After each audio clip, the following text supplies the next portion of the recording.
गाय दूध देती है या गाय का दूध निकालना पड़ता है। ये टॉपिक आज YouTube पर बहुत वायरल हो रहा है।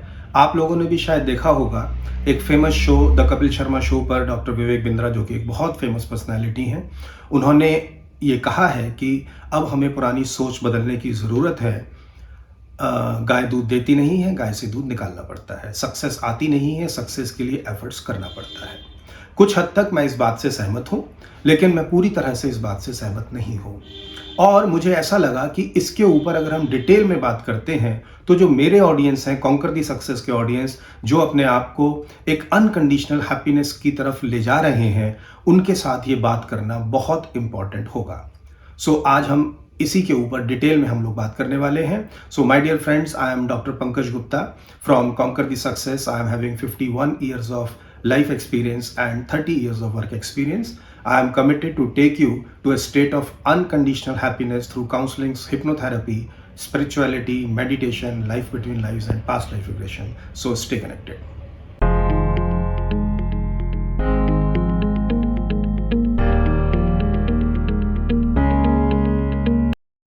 दो नजरिए हमारे सामने हैं। एक पुराना नजरिया है जो ये कहता है कि गाय दूध देती है। अगर हम उसको थोड़ा समझने की कोशिश करें, तो अगर हम प्रयास नहीं करेंगे, अगर हम दूध निकालने के लिए एफर्ट नहीं करेंगे, तो भी क्या गाय दूध दे देगी? तो इसलिए फिर एक सोच आती है कि गाय दूध देती नहीं है, हमें निकालना पड़ता है। लेकिन अगर हम ये सोचें कि दूध निकालने से हमें दूध मिलेगा, तो अगर एक गाय ऐसी है जिसके थनों में दूध नहीं है, या वो गाय दूध नहीं देना चाहती है, तो क्या हमारी कोशिश करने से, निकालने से भी क्या वो गाय दूध दे देगी? ये दोनों जो मान्यताएं हैं, ये जो दोनों डिस्कशंस हैं, ये माय डियर फ्रेंड्स नई नहीं हैं।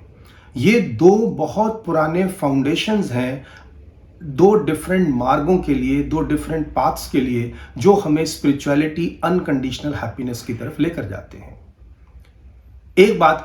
एक का कहना है, जैसे मैं कहूं, अगर भक्त मार्ग की हम बात करते हैं, जो भक्त योगी हैं, वो ये कहते हैं कि प्रयास से कुछ नहीं होगा, परमात्मा प्रसाद से मिलता है। और जो कर्म योगी हैं, वो ये कहते हैं कि प्रयास से ही मिलता है, उनके लिए प्रयास इंपॉर्टेंट है।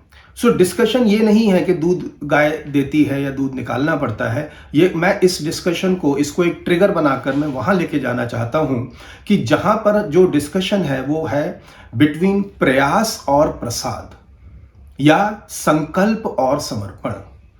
अध्यात्म का एक मार्ग ऐसा रहा है जो समर्पण को पर विश्वास करता है। वो समर्पण के रास्ते से ही परमात्मा तक, अनकंडीशनल हैप्पीनेस तक पहुंचता है। वो प्रसाद को ही इंपॉर्टेंट मानता है। आज अगर हम मीरा से पूछते हैं, तो मीरा भी यही कहेंगी कि गाय दूध देती है, क्योंकि एक भक्त के लिए प्रसाद ही इंपॉर्टेंट है। नारद से पूछें, शांडिल्य से पूछें, मलुकदास से पूछें, नानक देव जी से पूछें, चैतन्य महाप्रभु से पूछें, किसी भी उनसे पूछें जो भक्त परंपरा से रह गए हैं और उन्होंने परमात्मा को पाया है, एक अनकंडीशनल हैप्पीनेस को पाया है, वो सब इसी बात को कहते हैं कि समर्पण बहुत जरूरी है, प्रसाद मिलता है समर्पण करने से। यानी अगर इन सब लोगों से पूछेंगे तो इनका विचार यही होगा कि गाय दूध देती है।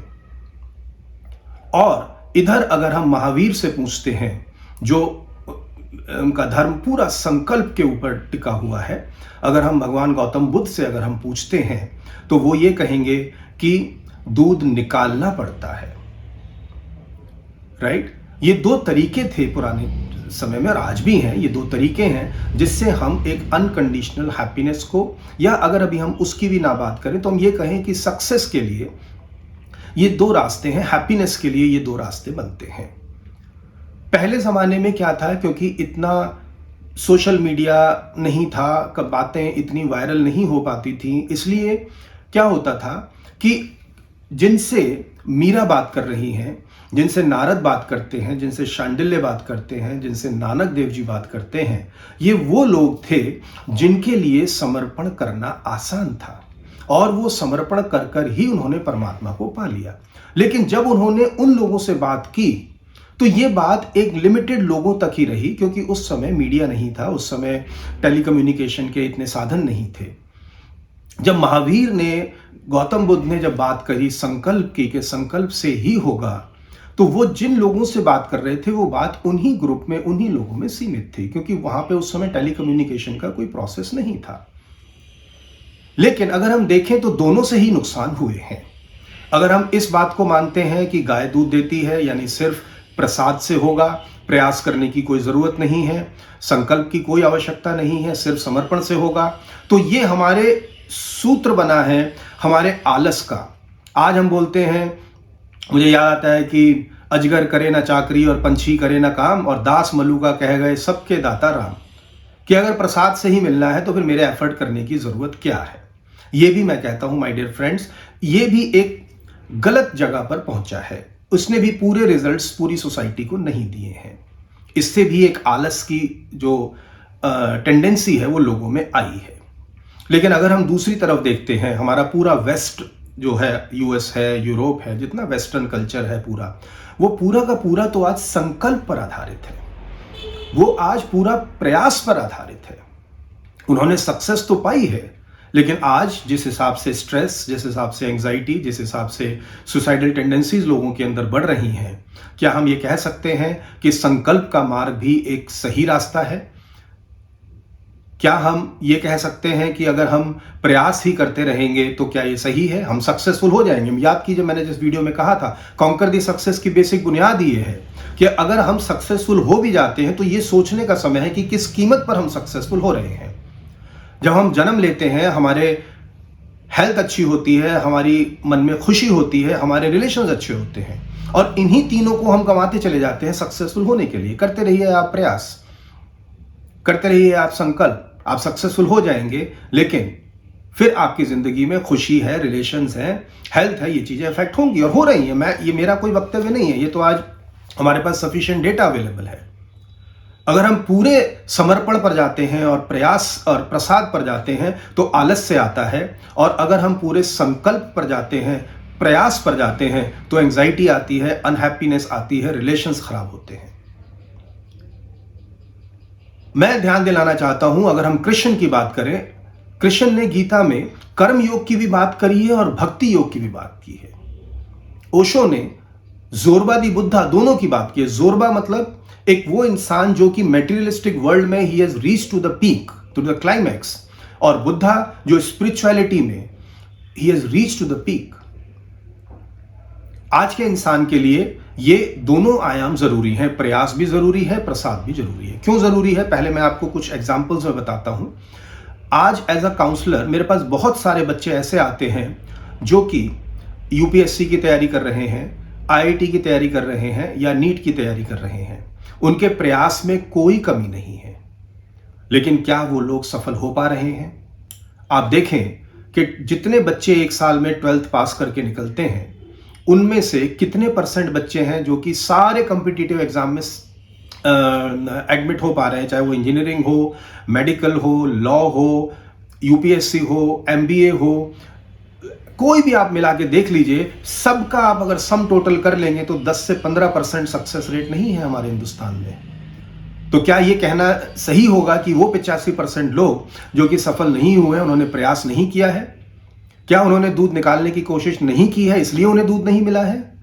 नहीं, बहुत सारे मेरे पास वो लोग आते हैं, मेरे क्लाइंट्स आते हैं जो कि पूरा प्रयास करते हैं और उसके बाद भी उनको सफलता नहीं मिलती है। मेरे पास बहुत सारे एंटरप्रेन्योर्स आते हैं जो कि बहुत सीनियर पोजीशंस, जिन्होंने 25-25, 30-30 साल हो गए अपनी इंडस्ट्रीज को सेट किए हुए, और बहुत उन्होंने मेहनत की है, अब सक्सेस पे पहुंचे हैं। लेकिन कई बार ऐसा होता है, हमारे एफर्ट करने के बाद भी हमें वो सक्सेस नहीं मिलती है, बिजनेस में लॉसेस आ जाते हैं, and they are suffering from emotional disturbance. They are coming to me for the counselling and mind therapies और हिप्नोथेरेपीज। तो क्या हम ये बोल सकते हैं कि उन्होंने प्रयास नहीं किया है? नहीं। आज एक बात कहने से बात नहीं बनेगी, ये गलत अर्थ लेकर आएगी ही आएगी। क्यों? क्योंकि आज हम एक टेलीकम्युनिकेशन के युग में जी रहे हैं। आज हम जो भी बात कहते हैं वो थोड़ी ही देर में पूरी दुनिया तक वायरल हो जाती है। इसलिए मेरा ऐसा मानना है कि हमें चीजों को पूरे पर्सपेक्टिव में आज के इंसान को समझाने की जरूरत है। मैं कहूंगा आज के लिए एप्लीकेबल है कृष्ण, जो गीता के अंदर ही कर्म योग की भी बात करते हैं, यानी संकल्प और प्रयास की भी बात करते हैं, और उसी गीता के अंदर उसी अर्जुन के साथ वो भक्ति योग की भी बात करते हैं, जिसमें वो प्रसाद और समर्पण की बात करते हैं। आज के लिए एप्लीकेबल हैं ओशो, जो जोरबा की भी बात करते हैं जो कि प्रयास से होगा, और बुद्धा की भी बात करते हैं जहां समर्पण की जरूरत है। अगर हम अपनी लाइफ में देखें तो हमें अपनी तरफ से पूरा प्रयास करना होगा। मेरा जो मानना है, मैं आपको अपना वर्जन बताता हूं।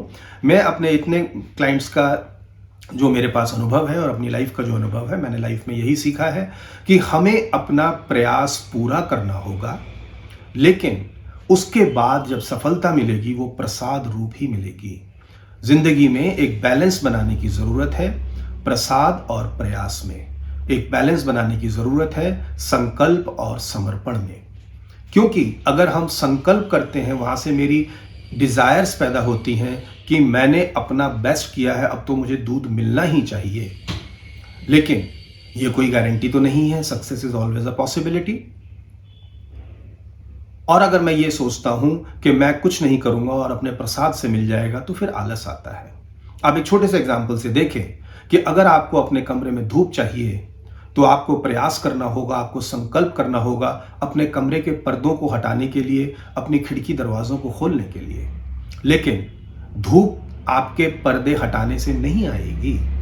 धूप आएगी जब प्रसाद रूप बरसेगी, जब सूरज निकलेगा आसमान में और आपकी खिड़की के सामने होगा, तभी धूप आएगी।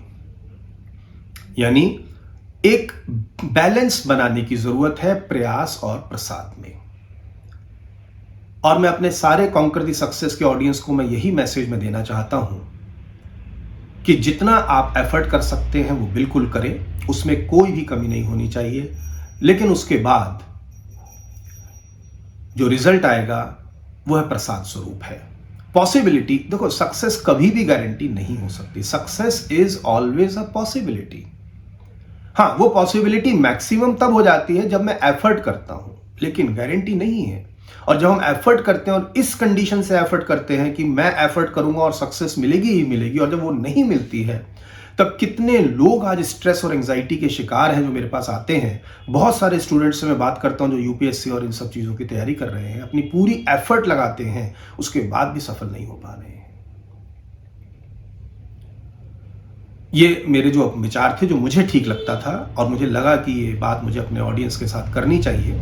मैं नहीं कहता कि आप मेरी बात को मानो, मैं नहीं कहता कि आप प्रयास को पूरा मानो या प्रसाद को मानो या मेरी बात को मानो, मैं कुछ ऐसा नहीं कह रहा हूं। मैं आपको सिर्फ एक अपनी सोच में आप लोगों को देना चाहता हूं, और अब आप अपने अनुभव से उस चीज को देखें और फिर जो आपको ठीक लगता है वही माने। So my dear friends, I again invite you on a journey of unconditional happiness. मैंने अपनी तरफ से इसको काफ़ी डिटेल में कहने की कोशिश की है, लेकिन फिर भी अगर आप लोगों के कोई क्वेश्चंस हैं तो आप कमेंट्स करके मुझसे पूछ सकते हैं। I try to answer them. So आज इतना ही, फिर अगले वीडियो में हम किसी और टॉपिक के ऊपर बात करेंगे। Welcome to the world of unconditional happiness. Good luck to you.